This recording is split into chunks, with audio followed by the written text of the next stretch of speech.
আসসালামু আলাইকুম। আমি দাঁড়িয়ে আছি এখন ঝালকাঠি জেলার অন্তর্গত বিনাইগাঠি ইউনিয়ন বাজেতপুর গ্রামের সংলগ্ন একটি নদীর পাড়ে। নদীটির নাম কালিজিরা নদী। এর উৎপত্তি হয়েছে বিষখালী সুগন্ধা নদীর মোহনা থেকে। বরিশাল সদর ও ঝালকাঠি জেলার নলছিটি উপজেলার সংলগ্ন এলাকা থেকে। কিন্তু এখান থেকে আনুমানিক 10 কিলো হবে। আর নদীর ওই পারে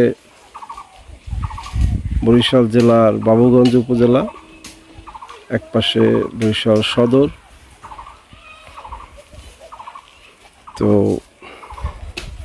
দুর্ভাগ্য আমাদের, জানি না, নদীটি আমরা ছোটবেলায়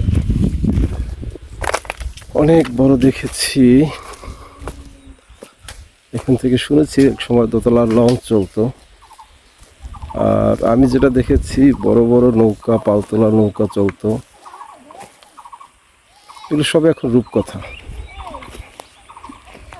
আপনারা দেখতে পাচ্ছেন পানি কতটুকু আছে। বাচ্চা ছেলেরা গোসল করতেছে, তাদের হয়তো কোমর সমান হতে পারে, আমার হয়তো হাঁটু সমান। তো সেই নদীটি দেখলে মনে পড়ে যায় ছোটবেলার সেই কবিতা, আমাদের ছোট নদী চলে বাঁকে বাঁকে, বৈশাখ পাশে তার হাঁটু জল থাকে। হয়তো সেই বৈশাখ পাশে হাঁটু জলের অবস্থায়, জানি না এটার ভাগ্যে কি আছে ভবিষ্যতে। এই নদীটি ঘিরে অত্র এলাকার দুই জেলার মানুষের কৃষি, যত পানির প্রয়োজন মেটানো হতো এটা থেকে। যাতায়াতের অন্যতম মাধ্যম ছিল। দুর্ভাগ্য আজকে কিছুই নাই। যাই হোক, সরকারের উচ্চ পর্যায়ের ব্যক্তিবর্গের যদি দৃষ্টি পড়ে, হয়তো কোনো একদিন কিছু একটা হবে, জানি না, সবাই ভাগ্য আমাদের। তো নদীটিতে আর ছোটোবেলার স্মৃতি, অনেক গোসল করেছি, এখনও করতে ইচ্ছে করছে, বাট পানির যে অবস্থা, হাঁটু পানি, জানি না কি। আপনারা দেখতে পাচ্ছেন একটি জাল, এটাকে কি যেন জালটার নাম ভুলে গেছি আমি, হয়তো মাছ ধরার জন্য, জানি না মাছ আছে কি না।